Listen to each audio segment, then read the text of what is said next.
On parle économie circulaire tout de suite, reconditionnement dans Écosystème avec mes invités. Augustin Becquet, bonjour, bienvenue. Bonjour. Heureux de vous retrouver, vous étiez déjà venu dans l'émission il y a quelques mois. Vous êtes le directeur général de Recommerce. À vos côtés, Priscilla Niais, bonjour. Bonjour. Bienvenue à vous aussi, responsable affaires publiques et communication dans l'entreprise. Recommerce créé en 2009. Il y avait quand même un esprit pionnier pour imaginer reconditionner les smartphones à l'époque. C'était ça l'idée de Oui, départ. alors c'est 4 fondateurs qui Ouais. sortaient d'école et qui ont décidé de sauver la planète et de sauver le monde, sauver l'humain, parce que voilà, il y a un impact très positif bien sûr pour la planète, mais il y a aussi un impact très positif pour le consommateur, puisqu'on reverse à chaque fois qu'on rachète un téléphone, on reverse de l'argent au consommateur final. Donc il y a un bénéfice très clair de l'économie circulaire. On économise des matières premières, donc c'est 80% de l'impact numérique, les produits dont nous avons besoin, notamment les smartphones. On reverse donc de l'argent aux clients et en plus on permet donc de créer des emplois en local, puisque grâce à la réparation, on crée des emplois en France.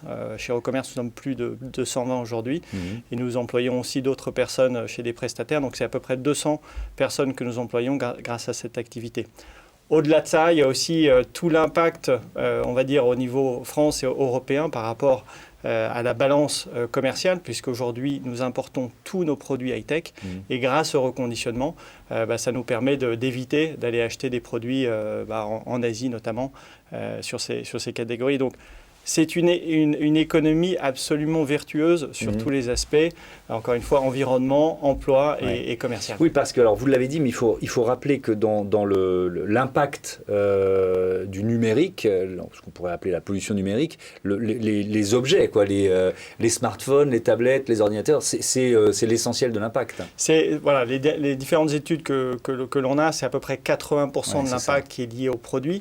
Et donc, nous donnons une deuxième vie au produit et donc on étend la vie de ces produits-là. Et donc, on essaye de travailler à la fois avec les enseignes, donc les opérateurs télécoms, les grandes enseignes de distribution, mais aussi avec les fabricants pour essayer de donner une vie plus longue à tous ces produits. Donc, vous les reconditionnez et vous les revendez ensuite. C'est quoi, effectivement, le modèle de Alors, le Recommerce? modèle, c'est qu'on travaille donc avec nos partenaires de distribution. On leur fournit des solutions de reprise, puisque c'est assez technique. Il faut savoir faire un diagnostic assez rapide des produits, donner une valeur en fait à ces produits. Donc une fois qu'on a posé cet acte-là, on récupère tous ces produits, on efface bien sûr les données des consommateurs, on remet donc en état, donc à travers la réparation, à travers le nettoyage, on ajoute éventuellement des accessoires neufs si nécessaire, et ensuite on revend après avoir apposé une garantie sur les produits. Donc il y a tout un travail. C'est un travail assez détaillé parce que finalement, on récupère des produits dans des états très différents. Donc on a plus de 7000 références à notre catalogue. Et donc ce qui en fait un business assez complexe. Et donc grâce à tout notre savoir-faire depuis 12 ans, on réussit à réaliser à peu près 100 millions d'euros de chiffre d'affaires maintenant sur cette activité, en France et à l'étranger.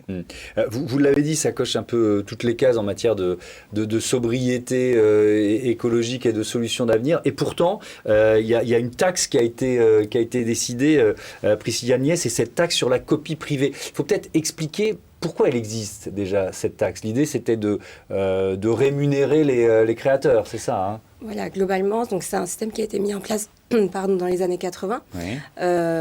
Vous savez, au moment où les magnétoscopes et les cassettes se sont développés. Et en fait, cette taxe vient compenser les copies qui sont faites dans le cadre privé. Donc, par exemple, moi, j'achète une cassette et j'achète 10 cassettes vierges et je fais 10 copies. Donc, l'artiste, je lui ai payé un film. Et en fait, je me retrouve avec 11. Donc, pour compenser ces 10 films que je n'ai pas payés, il y a cette taxe qu'on paye sur les produits neufs. Donc ça, c'est le principe qui est un bon principe de la création de la taxe copie privée, sauf qu'elle s'applique aussi à vos produits. Pourquoi ça vous semble incohérent ? Alors, d'abord, voilà, il faut rappeler que le reconditionné n'a jamais été soumis à la copie privée.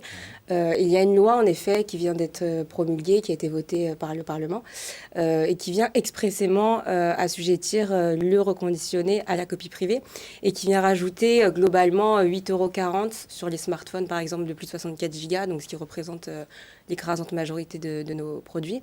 Donc, pour le consommateur, ça fait 10 € 0,8 TTC. Oui, donc c'est concret, quoi. C'est vraiment un surcoût pour le consommateur. C'est une double taxe finalement sur le produit. Il a déjà été taxé une fois quand il a été vendu neuf, c'est ça, hein? Exactement, voilà, parce que comme on le disait, normalement c'est appliqué aux produits neufs lors de la mise en circulation. Ouais. Et comme Augustin l'expliquait, nous on rachète les produits et on les teste, on les nettoie et on les garantit.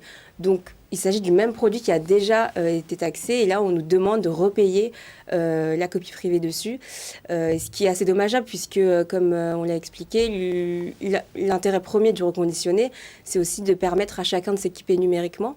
Puisqu'aujourd'hui, les produits reconditionnés sont vendus jusqu'à moins 70% du prix par rapport à leur modèle neuf. Et aujourd'hui, voilà, on vient rajouter 10 €, donc ce qui vient aggraver le pouvoir d'achat des Français, alors qu'en ce moment, justement, on parle de la montée des prix. Bien sûr. Donc la loi, elle a été promulguée, ça y est, elle existe. Qu'est-ce que vous attendez des pouvoirs publics aujourd'hui? Qu'est-ce qui vous a été promis, même d'une certaine façon? Voilà, la ministre de la Culture à l'Assemblée au mois de juin nous a promis des aides en compensation. Nous les attendons. D'accord, bon, le message est passé. Hein. Si Madame Bachelot nous écoute, n'hésitez pas à rentrer en contact avec Recommerce et avec les autres entreprises du secteur. Bon, on va terminer sur une note un peu plus positive avec cet indice du RE que vous avez lancé. C'est quoi l'idée? L'idée, c'est de publier un indice tous les 6 mois où on va donner en fait les meilleures ventes de produits reconditionnés.